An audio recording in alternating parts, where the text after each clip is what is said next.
오늘 설교의 제목은 부르심을 받은 주의 종입니다. 같이 따라해 보실까요? 부르심을 받은 주의 종. 네, 고맙습니다. 지금은 방송이 끝났지만은 케이블 채널에서 말하는 대로라는 프로그램이 있었습니다. 말하는 대로. 이 프로그램의 방식은요, 각 전문가나 또 고난 가운데서 나름대로 그것을 극복하고 성동 가도를 닫는, 또 그렇게 달리고 있는 그런 사람들을 초청하는 거죠. 그래서 이 강연자가 나와서 길거리에서 즉석에서 강연을 하는 방식입니다. 소위 이것을 버스킹 강의라고 하죠. 그래서 이 프로그램이 이렇게 형식적으로 흘러간 것을 본 적이 있었습니다. 많은 강연자들이 나와서 길거리에서 즉석으로 자신의 삶을 자연스럽게 보여주었습니다. 그러다가 제가 한 번은 이렇게 말하는 대로 이 프로그램을 보고 있는데 그렇게 유명하지 않은 처음 보는 사람을 봤는데요. 그분이 하는 말, 또 하는 강의가 제 마음을 확 끌어당겼습니다. 이 강연자는 극사실주의를 표방하는 화가 정중원 씨입니다. 그가 하는 말이 이랬습니다. 지금 보시면 사진을 보면 이 분이 화가인데요, 그림을 그리시는 분입니다. 이분이 하는 말이 이렇습니다. 스마트폰이 빠르게 대중화되면서 세상이 놀랍도록 변했다는 것이죠. 그래서 이제는 언제 어디서라도 인터넷에 접속을 하게 되면은 이 가상의 공간에 사진이나 글 같은 것을 남겨서 무엇인가를 채우는 작업을 하게 된다는 말이었습니다. 정중원 씨는 앞서 말씀드린 대로 극사실주의를 표방하는 화가입니다. 극사실주의라는 것은 무엇이냐면요, 이것이 이제 가짜를 진짜처럼 보이게 하는 거예요. 딱 보기에는 진짜 같은데 사실 가짜예요. 가짜를 진짜처럼 보이게 하는 것이 극사실주의라고 합니다. 저도 처음 알았어요.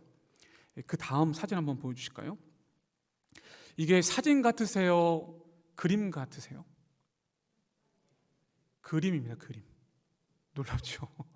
실제로 이렇게 가짜인데 진짜처럼 보이게 하는 거죠. 그러니까 사진을 통해서 실제로 그림을 그리는데 실제처럼, 진짜처럼 그리는 거예요. 놀랍죠? 저도 이거 보면서 상당히 놀랐습니다.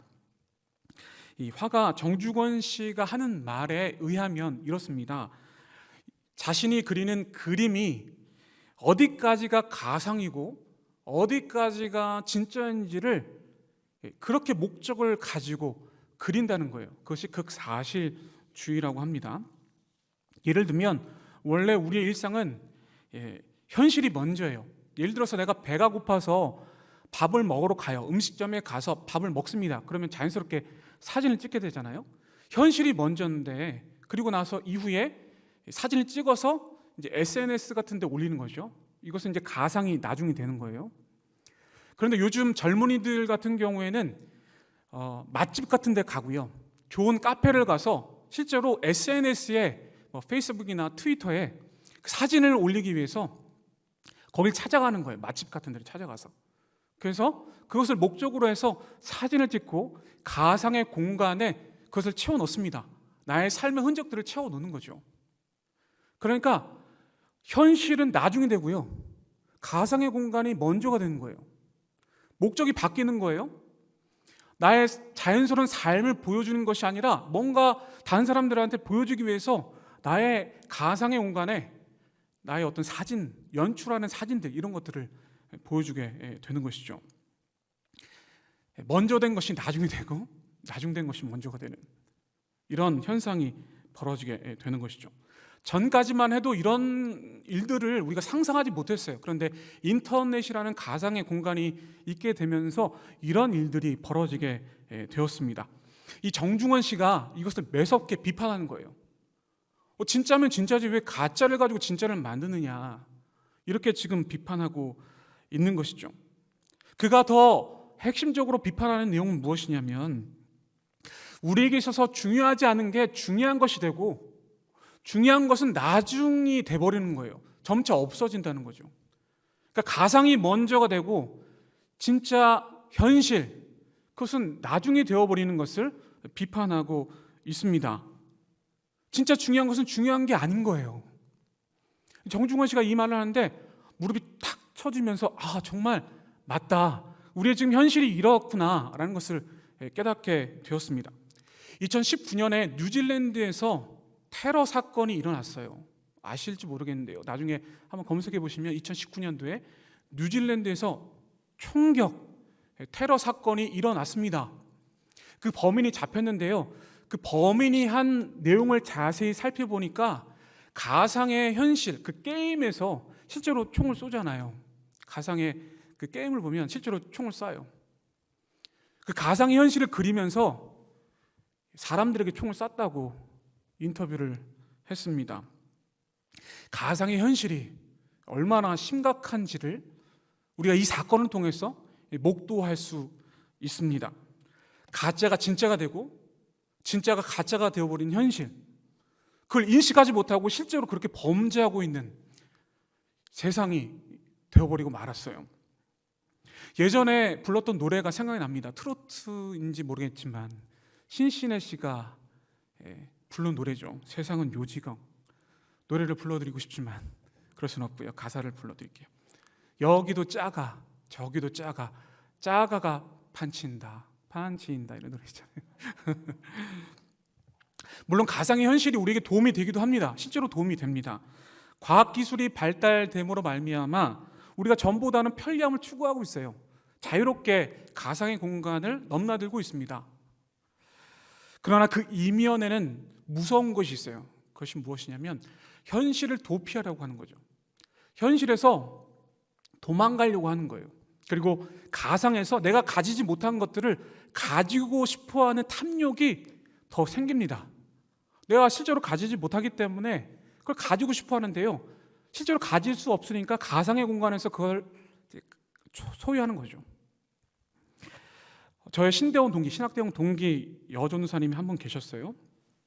이분께서는 저에게 이렇게 고백을 하셨습니다. 저는요 게임 회사에 근무한 적이 있습니다. 저기 이런 고백을 하셨어요. 이 전사님이 게임 회사에서 맡았던 직책, 임무는 무엇이냐면은 어떻게 하면 사람들을 게임에 더 잘 중독되게 할까, 이걸 연구하는 거예요. 게임 회사에 그런 게 있다는 거 저 처음 들었거든요. 이 전사님이 이 일을 했어요. 그런데 이 일을 하다 보니까 하나님 앞에 내가 믿는 사람인데 정직하지 못하고 너무 정신적으로 힘드니까 어떻게 하면 게임을 잘 중독하게 만드는 그 연구를 하는 것이 진짜 정직한 것일까? 하나님 앞에 진짜 성실하게 하는 것일까? 이것에 대한 걱정과 근심과 두려움이 휩싸이게 된 거죠. 그래서 이것들을 다 내려놓고 하나님 앞에 정직하고 성실한 주의 종이 되겠다, 이런 마음을 가지고 다 내려놓고 신대원에 들어오게 되신 거죠. 여러분, 이러한 현상을 통해서 사람들은 본질보다, 현실보다 가짜를 더 추구하게 됩니다. 가상이나 허상을 더 중요하게 생각을 하는 거죠. 이것을 우리가 영적으로 본다면 눈이 먼 거예요. 영적으로 눈이 먼 상태라고 할 수가 있습니다. 우리 주변에 이런 일들이 많이 일어나죠. 그러면 이런 질문을 할 수가 있을 겁니다. 여러분들이 아마 저에게 이런 질문을 할 수도 있어요. 프로게이머나 화가들은 그러면 영적으로 눈이 먼 건가요? 그림을 사고 파는 일들이 잘못된 건가요? 이렇게 질문을 할 수 있을 겁니다. 그러면 이 질문에 저는 이렇게 대답을 할 수 있을 거예요. 가상이나 허상에 대한 일을 하는 사람들은 자신이 하고 있는 그 목적이 무엇인지를 잘 판단해야 돼요. 사람들을 어떻게 하면 거짓으로, 가짜로 더 속일 수 있느냐, 이것이 진짜 목적으로 하는 것이냐에 따라서 내가 정직하게 그 일을 하고 있느냐, 이걸 정확하게 봐야 하는 거죠. 이 목적이 상실이 되면 그 일을 그만둬야 합니다. 앞선 그 여전사님은 그 일이 너무나도 괴로워가지고 그 일을 과감하게 그만뒀어요. 연봉도 굉장히 높았거든요. 과감하게 그만두셨고 지금 목회 활동을 열심히 하고 계십니다. 예를 들어서 이런 걸 한번 생각해 볼 수도 있습니다. 십자가 형틀은요, 로마인들이 사형을 집행할 때 했던 도구입니다. 그런데 우리가 십자가를 보면 저것은 사형의 형틀이다 사람을 죽이는 그런 도구다 이렇게 생각을 하지 않습니다. 예수님의 보혈을 상징하는 하나의 도구라고 생각을 하죠. 그것이 본질이라고 여깁니다. 우리는 그렇게 보잖아요. 이렇듯 하나님의 목적대로 유사한 것, 가상이나 허상 이런 것들을 가지고도 본질을 설명할 수 있어요. 따라서 가상이나 허상이나 유사한 것이나 이런 것들이 꼭 나쁜 것만은 아닙니다. 그런데 중요한 것은요, 본질을 설명하기보다는 가상이나 허상이나 이런 유사한 것들을 계속해서 거짓으로 속인다는 것 자체가 잘못된 것이죠. 우선적으로 우리에게 있어서 가상이나 허상, 유사한 것에 대한 강한 집착이 있을 때 본질을 잃어버릴 수 있기 때문에 그 모든 것들을 다 내려놓아야 하는 거죠. 중독되기 위한 과정으로 들어갈 때 그 모든 것들을 다 멈춰야 합니다. 그것이 중요한 거죠. 이렇게 유사한 것이나 허상, 가상을 쫓는 사람들이 너무나 많지만은 그럼에도 불구하고 본질을 찾아가는 사람들이 분명히 있습니다. 그런 사람들이 있어요. 더 가치 있게 그것을 여기는 사람들이 분명히 있습니다. 이런 사람들은요, 자신의 안전이나 편안함 이런 것들을 중요하게 여기지 않습니다. 오직 하나님께서 주신 복음, 그것을 가지고 용기 있게 나아가 하나님의 나라를 이루어 가려고 노력합니다. 이런 사람들이 있습니다. 이 사람들이 바로 하나님을 믿는 사람들이라고 할 수가 있는 것이죠. 본질을 찾아서 그 본질을 향해 나아가고 있는 것이죠. 이런 사람들을 가리켜서 부르심을 받은 주의 종이라고 말할 수 있습니다. 영적인 어둠과 무질서 속에 있는 사람들에게 예수님께서 빛으로 찾아오셨어요. 어둠 가운데 있는 사람들에게 예수님께서 빛으로, 참 빛으로 찾아오셨습니다. 그리고 영적으로 눈먼 자들, 허상이나 가상이나 거짓 가운데 있는 사람들에게 찾아오셔서 본질, 진정한 복음을 전해주셔서 그들의 영적인 눈을 뜨게 하셨습니다. 그렇게 영적으로 눈을 뜬 사람들을 가리켜서 주님의 종이라고 할 수가 있죠. 오늘 본문을 보면 본질을 추구하며 주님 앞에 온전히 나아가길 원하는 그 간절한 마음을 갖고 있는 한 사람이 등장합니다. 그 사람은 바로 사도 바울입니다. 사도 바울은요, 자신을 자칭 이렇게 소개합니다. 나는 예수 그리스도의 종이다. 이렇게 소개를 해요. 다른 사람들이 이렇게 소개를 하지 않았는데 스스로가 이렇게 소개를 하고 있는 것을 볼 수가 있는데요. 여러분, 종은 노예입니다. 노예를 생각하면 이런 생각을 할 수 있습니다. 천박하다. 천박하지만 사도 바울은 예수님 안에서 본질을 추구하기 위해서 나는 천박하지만 나는 주님의 종이 될 거야.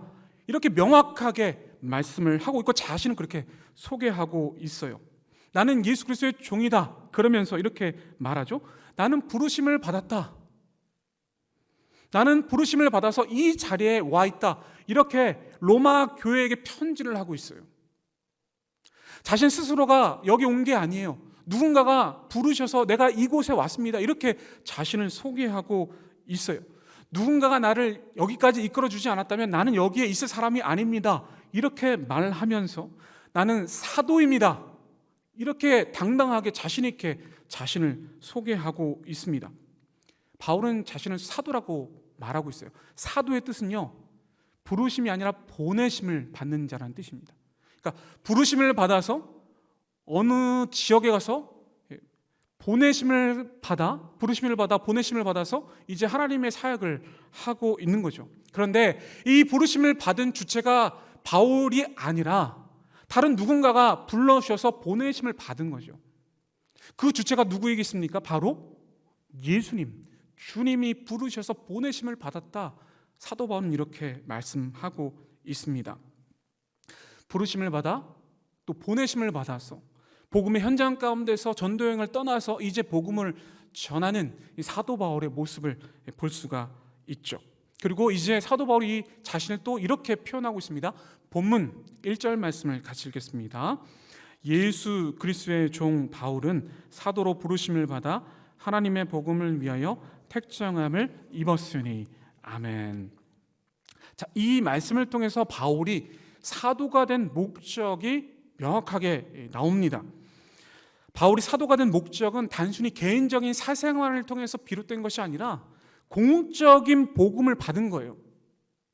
개인의 구원을 위해서 내가 부르심을 받았다. 이것도 맞긴 하지만 더 큰 그림을 통해서 공적인 공공의 복음을 통해서 사도 바울이 이제 세상에 나아가 하나님의 말씀을 전하는 복음으로 택정함을 받은 사도로 내가 부르심을 받았다. 이렇게 말씀을 하고 있는 거죠. 여기서 사도 바울이 복음을 얘기할 때 앞에 하나님의 복음이라고 말합니다. 단순히 복음이 아니라 앞에 하나님이에요. 복음의 근원이, 복음의 기초가 하나님으로부터 시작했다. 이렇게 당당하게 말씀을 하고 있는 거죠.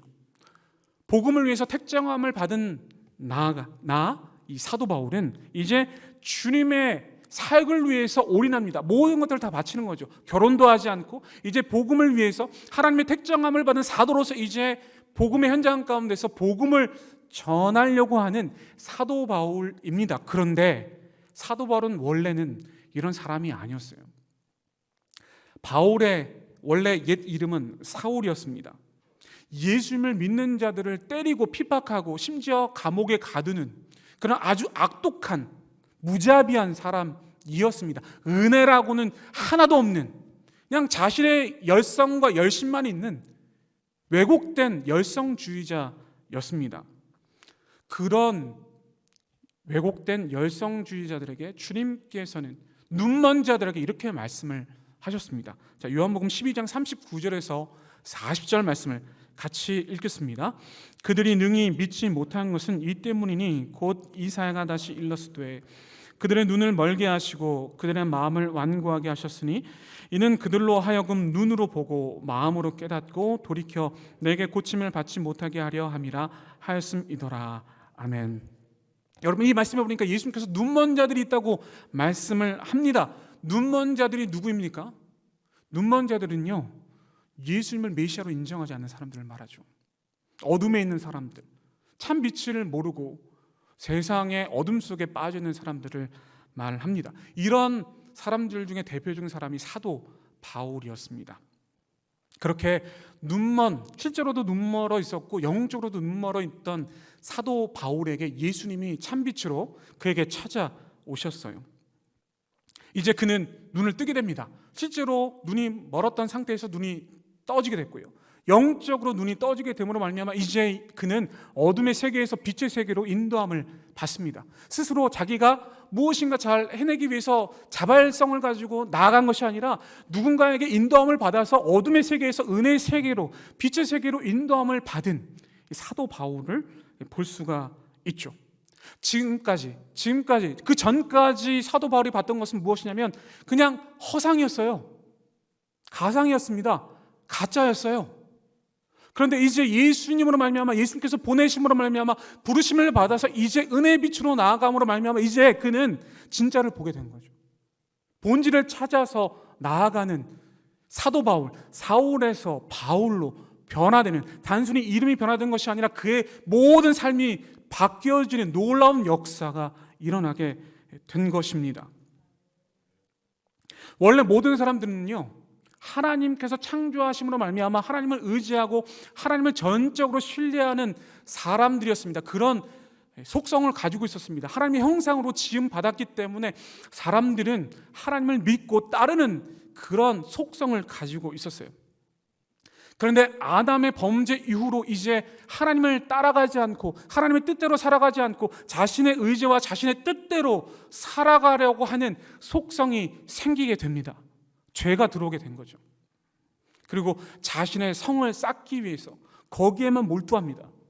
하나님의 성을 쌓기 위해서, 하나님의 나라를 위해서 공적인 복음을 가지고 복음을 실현해야 하지만 내 것만 갖기 위해서 자신의 성을 쌓는 거죠. 에녹이 에녹성을 쌓는 것처럼 그렇게 쌓고 있는 거예요.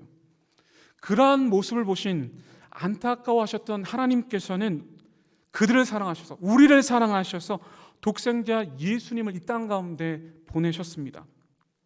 그리고 빛으로 오신 예수님께서, 진리로 오신 예수님께서 어둠에 갇혀있던 사람들에게 빛의 세계로 인도하셨습니다. 그리고 이제 어둠 속에 있던 사람들의 모든 것들이 다 드러난 거죠. 이런 죄 저런 죄 이런 죄 다 드러나게 된 거예요. 그것을 인식한 사람들은 빛의 세계로 나왔지만 그것을 인식하지 못한 사람은 아직도 어둠의 세계에 갇혀 있는 거죠. 빛의 세계로 인도함을 받은 사람들은 자신의 죄가 얼마나 추악하고 더러운 줄을 알게 되고 자신의 죄를 직면함으로 말미암아 내 안에 은혜가 들어온 것이 나를 용서해 주시고 나를 온전히 은혜 세계로 인도하신 분이 바로 하나님이심을 알게 됨으로 말미암아 이제 은혜의 빛으로 나아가게 되는 거죠. 근데 통과의 과정이 있어요. 어려운 과정이지만 죄를 직면하는 거죠. 인정하는 거예요. 나에게 분노의 죄가 있었다. 어떤 누군가와 당을 분열하게 만드는 그런 죄가 있었다. 이거를 그냥 인정하는 거예요. 그런데 그것을 인정하지 않으면 은혜 세계로 나갈 수가 없는 거죠. 하나님은 그렇게 우리를 부르셨습니다. 그리고 보내셨어요. 어떠한 과정을 통해서요? 창세기 1장 2절에서 5절 말씀을 읽어보실까요? 함께 읽겠습니다. 땅이 혼돈하고 공허하며 흑암이 깊음이 있고 하나님의 영은 수면 위에 운행하시니라. 하나님이 이르시되 빛이 있으라 하시니 빛이 있었고 빛이 하나님이 보시기에 좋았더라. 하나님이 빛과 어둠을 나누사 하나님이 빛을 낮이라 부르시고 어둠을 밤이라 부르시니라. 저녁이 되고 아침이 되니 이는 첫째 날이니라. 아멘. 창세기 1장에 하나님께서 천지를 창조하셨다. 이것을 믿는 사람들만이 성경을 펼 수가 있고 이제 믿음의 세계로 갈 수가 있는 것이죠. 그런데 여러분, 태초에 빛이 임하지 않았고 혼돈과 공허와 흑암이 둘러싸여 있었다고 말씀합니다. 다시 말해서 어둠 속에 있었다는 거죠. 어둠은 혼란한 거예요. 질서가 있는 상태가 아니라 무질서 상태에 있었다는 것이죠. 그런데 그 어둠 속에 하나님께서 말씀하십니다. 빛이 있으라 말씀하시니까 이제 무질서의 상태가 질서의 상태로 바뀌는 거죠. 혼란한 상태가 아니라 어둠의 상태가 아니라 빛의 세계로 바뀌어지는 놀라운 역사가 일어나게 된 것입니다. 이 과정이 사도 바울에게 임한 거죠. 어찌 보면 우리에게도 임한 것입니다. 실제로 눈이 먼 가운데 영적인 어둠 속에 헤매고 있던 사도 바울에게 이것이 임함으로 말미암아 그 안에 새롭게 거듭남이 있게 된 거죠. 새로운 창조가 일어나게 된 거예요. 새로운 역사가 일어난 거죠. 하나님의 빛의 역사, 죄의 역사가 아니고 어둠의 역사가 아니고 빛의 역사가 임함으로 말미암아 그가 새롭게 거듭날 수 있게 되었습니다. 자신의 힘이 아니고 자신의 능력이 아니로 나를 부르신 하나님, 나를 보내신 하나님, 빛으로 오신 예수님을 통해서 그가 어둠의 굴레에서 새롭게 그 굴레를 빠져나오고 빛의 세계로 인도함을 받아 이제 하나님을 온전히 대면할 수 있는 그 세계로 나오게 된 것입니다. 요한복음 3장을 보면요, 니고데모, 유대인의 지도자 니고데모가 나옵니다. 그는 예수님을 만나고 싶었는데 낮에 만나지를 못했고요, 밤에 슬그머니 와가지고 예수님을 찾아와서 이렇게 질문합니다. 예수님, 당신이 행한 표적을 아무도 알 수가 없습니다. 저도 몰라서 왔습니다. 이렇게 얘기하니까 예수님께서 이렇게 말씀하시죠. 사람이 거듭나지 아니하면 하나님의 나라를 볼 수 없을 것이다. 물과 성령으로 거듭나지 아니하면 하나님의 나라에 들어갈 수 없다. 이렇게 말씀을 하셨어요. 이후에 니고데모는 변화됩니다. 중요한 포인트가 있습니다. 이 중요한 포인트는 무엇이냐면 주님의 말씀으로 말미암아 성령의 충만함을 받아 그가 변화된 거예요. 두 가지 포인트는 주님의 말씀과 아울러서 성령의 충만함을 통해서 그가 거듭남으로써 하나님의 나라를 직면할 수 있었던 것이죠. 니고데모는 밤에 찾아왔습니다. 그런데 이제 그의 세계는 밤의 세계가 아니라 낮의 세계, 빛의 세계가 되었던 것이죠. 지금도 어둠의 세계에 있는 사람들에게 주님께서 이렇게 말씀하십니다. 자, 마태복음 5장 14절에서 16절 말씀을 같이 읽겠습니다. 너희는 세상의 빛이라. 산 위에 있는 동네가 숨겨지지 못할 것이요 사람이 등불을 켜서 말 아래 두지 아니하고 등경 위에 두나니 이러므로 집안 모든 사람에게 빛이 느니라. 이같이 너희 빛이 사람 앞에 비치게 하여 그들로 너희 착한 행실을 보고 하늘에 계신 너희 아버지께 영광을 돌리게 하라. 아멘. 하나님의 백성들은 빛의 세계로 나아가는 사람들을 말합니다. 그래서 영적인 어둠의 터널에서 나와서 빛의 세계로 인도함을 받게 되는 것이죠. 이 성경은 주님을 믿는 사람들의 삶을 착한 행실이라고 말씀을 합니다. 예수님께서 말씀하신 것이죠. 착한 행실은 절대 선, 절대 선이신 주님으로부터 나오는 것입니다.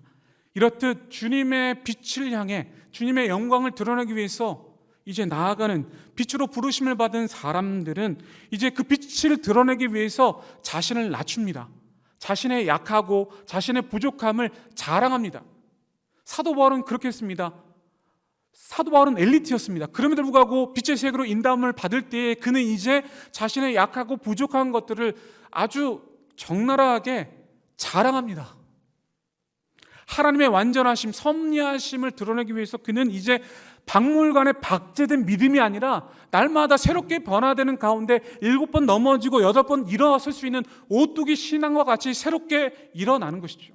그리고 그 가운데서 그는 이제 나의 약함, 나의 부족함을 아주 자연스럽게 드러납니다. 고린도후서 12장 말씀 볼까요? 자, 고린도후서 12장 9절에서 10절 말씀을 같이 읽겠습니다. 나에게 이르시기를 내 은혜가 내게 족하도다. 이는 내 능력이 약한 데서 온전해짐이라 하시니라.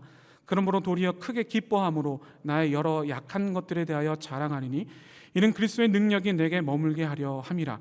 그러므로 내가 그리스도를 위하여 약한 것들과 능욕과 궁핍과 박해와 공고를 기뻐하노니 이는 내가 약한 그때에 강함이라. 아멘. 주님의 종으로 완전히 탈바꿈한 사도 바울이 이제 자신의 강하고 자신의 좋은 것들, 이걸 자랑하는 것이 아니라 나의 엘리트주의, 내가 이 정도의 가문이다, 나의 이런 집안이다, 이런 거 자랑하지 않고 내가 궁핍하고 공고하고 박해받고 주님으로 말미암아 매맞는 것, 이런 것들을 좀 자랑하고 있습니다. 내가 약할 때 강함 되시는 주님을 드러내고 있는 거죠. 완전히 바뀐 거예요. 새롭게 바뀐 거죠. 우리는 일반적으로 어떻게 합니까? 나의 좋은 것들을 드러내잖아요. 나의 자녀가 이렇게 좋아요. 좋은 학교 갔어요. 자랑하잖아요. 내가 이렇게 좀 멋진 삶을 살고 있습니다. 자랑하잖아요.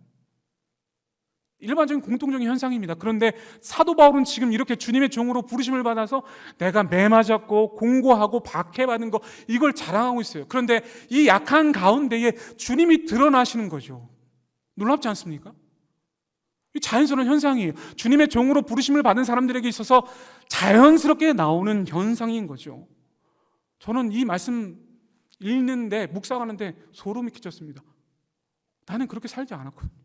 저는 그렇게 살지 않았거든요. 어떻게 하면 나의 좋은 것들, 나의 자랑거리를 만들어서 자랑하고 살아왔었거든요. 그런데 자세히 보니 사도로 부르심을 받은 이 사도 바울의 모습을 보니 그게 아니었던 거예요. 주님의 종으로 부르심을 받은 사람들은 자신의 약함, 자신의 부족함들을 자연스럽게 드러내는 거죠. 그런데 이게 안 되는 거예요. 왜냐? 사람들의 시선이 있는 거죠. 사람들의 시선 때문에, 그것이 두려워서 자신의 부족함을 드러내지 않는 거예요. 많은 사람들은 자신의 강점이나 자신의 자랑거리를 드러내려고 합니다. 왜냐하면 사람들에게 인정받고 그 가운데서 성공 가도를 달리기 위함인 거죠. 그렇지 않습니까? 그런데 은혜를 받은 사람들의 자연스러운 현상은, 주님의 종으로 부르심을 받아 보내심을 받은 사람들의 자연스러운 현상은 나의 부족한 것을 자랑하는 거예요. 그 약한 것 가운데 주님의 강하심이 드러나는 거죠. 이게 복음으로 택정함을 받은 주님의 사람의 삶인 겁니다. 앞서 말씀드린 것처럼 종은요, 노예를 말합니다. 노예는 천박한 사람들을 말해요. 더러워, 피하고 싶은 사람. 이게 당시의 사회적인 인식이었어요. 그런데 사도 바울은 나는 종이다, 나는 노예다 자랑하는 거예요. 그런데 중요한 것은 내가 주님 안에서 예수 그리스도의 택정을 받아 그 그리스도 안에서 나는 종이다, 이것을 드러내는 거죠. 이렇게 나약함과 부족함 가운데 나의 모든 것들을 드러내는 그 과정 속에서 은혜 세계로 인도함을 받는 사도 바울의 모습이 있습니다. 이것은 자연스러운 현상입니다. 그리고 구원은 개인화에 머무는 것이 아니라 공공의 복음을 가지고 하나님의 나라를 전파하는 사람들의 현상인 거죠. 우리는 이제 나의 부족함을 드러내는 것을 두려워하지 않아야 할 것입니다. 오직 믿음으로 말미암아 주님만을 자랑할 수 있어야 합니다. 쉽지 않을 겁니다. 왜냐? 내 치부가 드러나기 때문에. 그런데 나의 연약함을 드러내고 자랑할 때 내가 비록 초라해 보이지만 그런 과정을 통과함으로 말미암아 이제 그 모든 것들이 싫지만 이제 은혜의 세계로 인도함을 받는 경험을 반드시 할 겁니다. 무엇으로요? 두 가지입니다. 앞서 말씀드린 것처럼 하나님의 말씀과 성령의 충만함을 통해서 자연스럽게 변화될 거예요. 내 안에 고집스럽고 강한 집착을 드러내는 자아를 깨뜨리기 위해서 기도하십시오. 말씀과 성령의 충만함을 통해서 기도하십시오. 그 과정을 거쳐야 합니다. 그럴 때에 진정한 은혜의 백성, 하나님의 백성으로 거듭날 수 있습니다. 사도 바울도 니고데모도 그런 과정을 다 거치고 구원을 받았습니다. 우리는 구원함을 받은 사람들 아니겠습니까? 그 과정을 거쳐야 합니다. 만약에 그 과정을 거치지 않는 사람들이 계시다면, 내가 만약에 그런 사람이라면 한번 돌이켜 보십시오. 사랑하는 여러분, 우리는 이제 허상과 가상, 가짜를 쫓아서는 안 됩니다. 본질을 향해 나가야 합니다. 하나님의 말씀과 성령의 충만함을 받아야 합니다. 그럴 때 주님의 진정한 종이 될 수 있습니다. 주님의 종이 된다는 것은요, 주님의 제자가 된다는 것이고 주님의 친구가 된다는 말씀입니다. 우리 모두가 본질을 추구함으로 말미암아 다른 길로 가지 아니하고 오직 주님의 길로 향하는 저희 모두가 될 수 있기를 간절히 소망합니다.